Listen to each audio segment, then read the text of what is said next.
तो real life में ध्यान कैसे करें? किसी ने पूछा है। वैसे तो इस सवाल के जवाब में अलग-अलग वीडियोज़ में थोड़ा बहुत मैं कई जगह बोल चुका हूँ, लेकिन आज थोड़ा-सा फिर बोलेंगे इस पे। तो 2 वीडियो तो अभी हमने बनाए पिछले 1 हफ्ते में कि शुरुआत ध्यान की शुरुआत आप कैसे करें? उसका एक पार्ट 1 है, पार्ट 2 है, जब हम बैठ के अभ्यास करते हैं, उसके बारे में। तो आज बात करेंगे कि रियल लाइफ में सब कुछ करते हुए कैसे ध्यान करें? तो इसमें एक तो है अवेयरनेस की बात, सजगता। सजगता भी साँस और शरीर से शुरू करते हैं कि हम क्योंकि आसान है, या तो साँस को महसूस करना शुरू कर दीजिए, कुछ भी करते हुए। आप चल रहे हैं, आपको बस पकड़नी है, नाश्ता खा लिया, अब आप तैयार हो गए, अब आपको थोड़ा-सा चलना है, बस पकड़नी है मान लीजिए। तो चलते हुए आपको याद आ गया कि यार मुझे ध्यान में चलना है। तो ध्यान में चलना है मतलब शरीर को महसूस करते हुए, शरीर को अब एक एक पैर ने धरती को छुआ, फिर दूसरे पैर ने छुआ, एक-एक कदम पे आपको शरीर महसूस हो रहा है। अ, तो शरीर का बोध जारी रखते हुए आप चल रहे हो। कुछ लोगों को साँस में सुविधा होती है कि साँस का पता चल रहा है। और चलते हुए आप चाहो तो साँस थोड़ा ज़ोर-ज़ोर से भी ले सकते हो। एक तरह का प्राणायाम भी हो जाएगा और आपको साँस का पता भी चल रहा है। लेकिन ज़्यादातर समय नेचुरल ब्रेथ, साँस अपने आप कैसे अंदर जा रही है, कैसे बाहर निकल रही है, और शरीर। तो एक्शन में शरीर शायद शरीर की अवेयरनेस ज़्यादा आसान है। शरीर को महसूस करना, और जब आप ये ज़्यादा-ज़्यादा करने लगोगे, तो शरीर की संवेदना को महसूस करना। मतलब शरीर में कैसा महसूस हो रहा है। एक तो है कि शरीर महसूस हो रहा है, दूसरा शरीर में कहाँ क्या महसूस हो रहा है। जैसे इस समय मुझे शरीर में कहाँ थोड़ा ज़्यादा गर्मी लग रही है, कहाँ कम गर्मी लग रही है, इसको संवेदना कहते हैं। अ, जैसे शरीर में कहीं दर्द सा हो, वो भी संवेदना है, कहीं खुजली सी लगे, वो भी संवेदना है। तो शरीर में संवेदना को भी अगर आप महसूस करने लगें, तो ये और ज़्यादा गहरी अवेयरनेस हो गई। और मन को देखते जाइए साथ-साथ। साथ-साथ मन को देखते जाइए, जब हम शारीरिक कार्य कर रहे होते हैं, चाहे चल रहे हैं, चाहे आप बर्तन धो रहे हैं, आप रोटी बना रहे हैं, कुछ भी काम करते हुए, मन में क्या चल रहा है? तो जैसे मान लीजिए आप रोटी बना रहे हैं, तो अब ये मैं तो बहुत बार यही अभ्यास करने के लिए कि भई बैठ के ध्यान ठीक से हो नहीं रहा है इस समय, तो कुछ एक्शन किया जाए। तो सुबह के टाइम में मैं किचन में चला जाता हूँ, और अब वहाँ आपको लेज़ीनेस तो आ नहीं सकती क्योंकि एक्टिव है शरीर। तो बेल कोई दूसरा रहा है और बारी लगी रहती है। तो जिनकी बारी है, वो 2 लोग होते हैं चूल्हे पे, लकड़ी का चूल्हा है एक हमारा। गैस पे भी कुछ-कुछ चीज़ें पक रही होती हैं, पर रोटी हम लकड़ी के चूल्हे पे बनाते हैं। तो उनमें से एक को मैं बोलता हूँ कि भई आप थोड़ी देर रेस्ट ले लो, और यहाँ पे मुझे बैठने दो। तो कोई बेल रहा है, अब वो मुझे दे रहा है रोटी। तो उस समय मैं मन को देखता हूँ, मन में क्या चल रहा है। तो ये मैंने रोटी ली, ये मैंने तवे में डाली, उसके बाद उसको पलटा। एक रोटी चूल्हे के अंदर है, उसको भी खिसकाना है। तो यहाँ आपका 3-3 जगह ध्यान होता है। एक तो चूल्हे के अंदर, जो रोटी अब फूल रही है, अब भूल जाओगे तो वो तो जल जाएगी थोड़ी देर में। एक तवे पे जो है ठीक टाइम पे उसको पलटना है, ज़्यादा देर हो जाएगी तो वो फिर फूलेगी नहीं, वो ज़रा जल भी सकती है, जलेगी नहीं भी तो फिर वो फूलेगी नहीं ढंग से। तो ठीक टाइम पे आपको उसको पलटना भी है। इधर से आपकी स्पीड भी ठीक होनी चाहिए। अब रोटी बेली जा चुकी है, करीब 10 सेकंड हो गए, तो तब आप हाथ आगे करोगे, वो आपके हाथ में अगली रोटी आएगी, उसको डालने से पहले तवा खाली होना चाहिए। तो ये काफ़ी प्रकार का एक्शन है। ये सब करते हुए मन में क्या चल रहा है? क्योंकि ये सब तो हो जाएगा, प्रैक्टिस जिसकी है पहले से, तो रोटी बनानी तो मुझे आती है बहुत पहले से। ये मेरे लिए कोई मुश्किल बात नहीं है। तो ऐसे जितने भी शारीरिक काम हैं जिसमें कि हमको वो चीज़ अच्छी तरह से आती है पहले से, जैसे बर्तन धोना, सब्ज़ी काटना, सफाई करना, झाड़ू लगाना, कपड़े धोना, नहाते समय, ये जितनी प्रकार की चीज़ें हैं, कपड़े प्रेस करते समय, तो ये काम तो हम बहुत बार कर चुके होते हैं। अब बात ये है कि आपका शरीर का, आपके अंगों का जो संचालन है, वो तो अपने आप ठीक होता रहेगा। तो अब अपॉर्च्युनिटी है आपके पास, आप मन को देख सकते हो, मन में क्या चल रहा है। तो मैंने देखा अभी-अभी कोई विचार चला, मैंने देख लिया, गायब हो गया। गायब हो गया, अब मैंने अगली रोटी ली, फिर उसको शरीर महसूस हो रहा है, शरीर महसूस हो रहा है, उसको फिर तवे पे रखा। तो शरीर को भी महसूस करते जाइए और मन को भी महसूस करते जाइए। एक मेरे दोस्त थे, वो क्या करते थे और उनकी पत्नी तब उनको डाँटती थी बहुत ज़्यादा। दूध उबालते थे गैस में और हमेशा दूध गिर जाता था और फिर पत्नी बोलती थी कि दिमाग से क्यों नहीं आप काम लेते? कम कर दिया करो गैस को। कि यार मैं तो यहीं पे था, कि यहीं पे थे तो फिर तो वो मेरे पास आए एक दिन बहुत परेशान होके, उस दिन ज़्यादा डाँट पड़ गई। डाँट इसलिए पड़ी कि उस दिन वो कहीं चले भी गए, दूध रख गए और चले गए शायद बाथरूम और वो दूध गिरता रहा और गैस भी जलती रही, वो साइड में गिरता रहा झर-झरा करके। धीरे-धीरे सारा दूध, थोड़ा-सा ही था, सारा दूध तो बाहर गिर गया और बाकी जल गया और वहाँ पतीला फिर जलने लगा, बहुत ज़्यादा बदबू और तब तक उनकी पत्नी को पता चल गया, तो उस दिन बहुत डाँट पड़ी उनको कि, "क्यों गए बाथरूम? मुझे क्यों नहीं बुला दिया?" तो मेरे पास आए उस दिन बहुत दुखी होके, "यार आनंद सर की कुछ मत।" तो गुरुजी बोलते थे मुझे, "गुरुजी क्या करूँ?"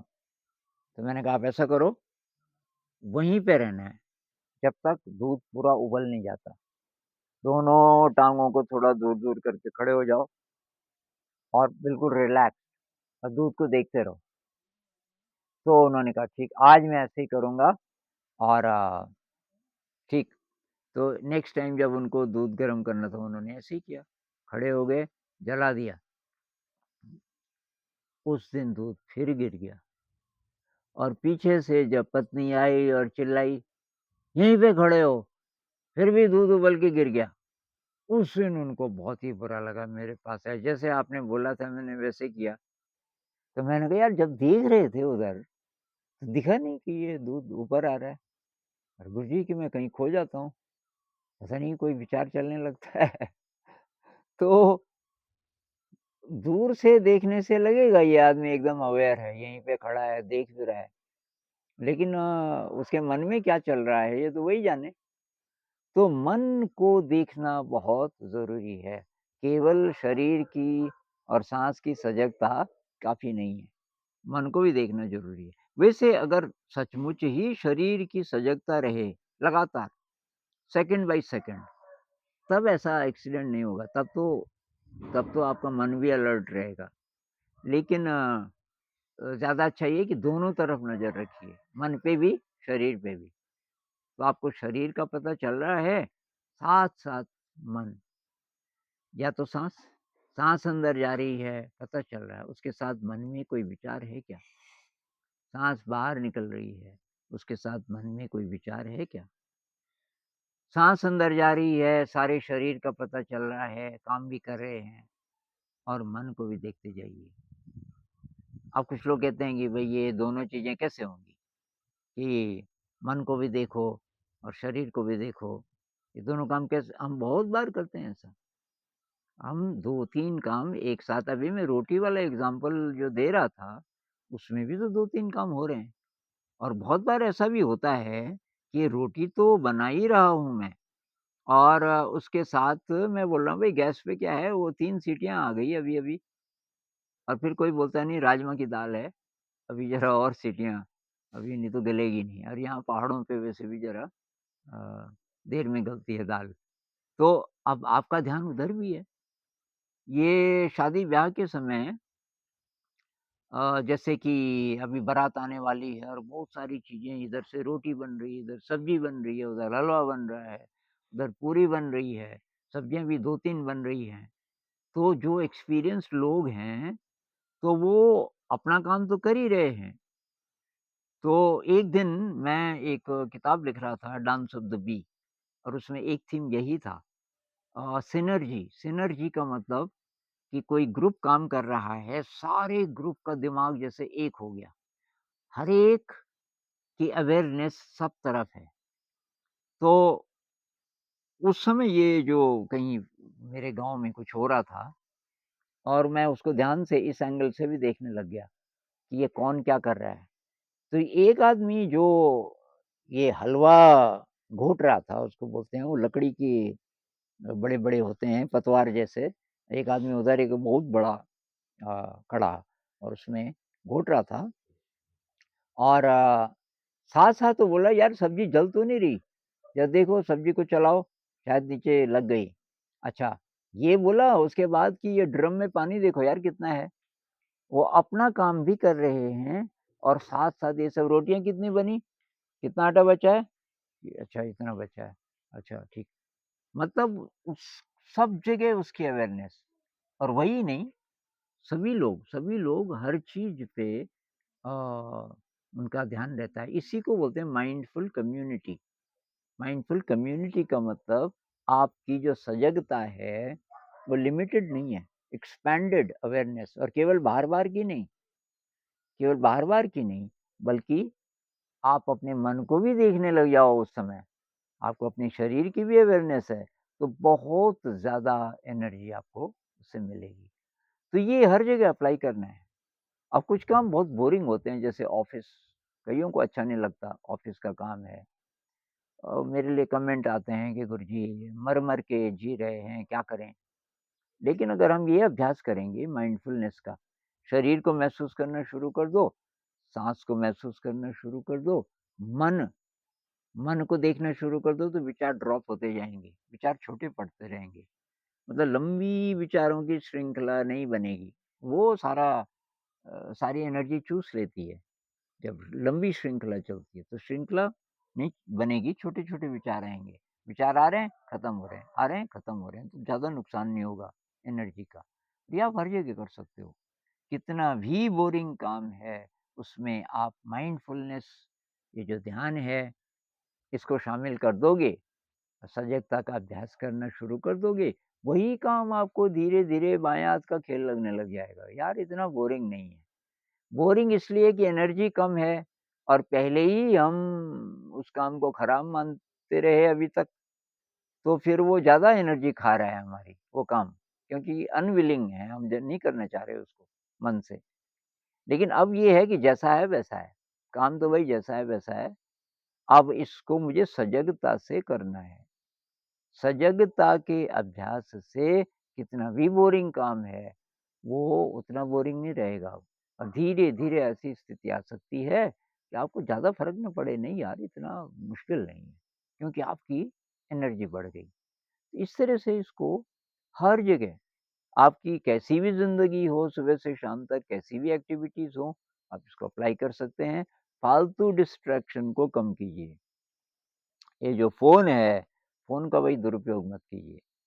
ये फ़ोन को तो तभी यूज़ करो जब बहुत ज़रूरी हो, ये आप ही को करना पड़ेगा, अपने पे नियंत्रण करना पड़ेगा। टीवी अगर है घर में तो ये फालतू मत देखो। अ, ये डिस्ट्रैक्शन कम करनी है और डाइट ठीक रखनी है, ये सारी चीज़ें मदद करती हैं। डाइट, प्रोसेस्ड फूड मत खाइए, बेकरी की चीज़ें मत खाइए। ये अंकुरित मूँग मैं बोल रहा हूँ और भी अंकुरित चीज़ें हो सकती हैं। अंकुरित मूँग ज़रा ज़्यादा आसान है, डाइजेस्ट भी जल्दी हो जाएगा। सिंपल सब्ज़ी, रोटी, दाल, चावल अगर आप साउथ इंडिया से हैं, तो इडली, डोसा, उत्तपम, अप्पम जो भी रोज़ बनता होगा, ट्रेडिशनल वो बेस्ट है, उसी को खाइए और एक्सरसाइज़ ज़रूर कीजिए। एक्सरसाइज़ कीजिए, ज़िंदगी में क्रिएटिविटी लाइए। तो ये एक बहुत अच्छी एक्सरसाइज़ है, क्लासिकल इंस्ट्रूमेंटल म्यूज़िक, फ़ास्ट बांसुरी हो, वायलिन हो, कुछ भी हो, जो आपको बहुत पसंद हो, वो सुनिए, उससे बहुत एनर्जी मिलती है। उसपे बॉडी मूवमेंट कर सकें आप, थोड़ा-थोड़ा डांस जैसे मूवमेंट कर सकें, और भी अच्छा। और उसके अलावा एक्सरसाइज़ ज़रूर कीजिए कुछ न कुछ। इन सब चीज़ों का ध्यान रखेंगे, तो हम ज़िंदगी के हर पहलू को अ, आनंदमय बना सकते हैं धीरे-धीरे।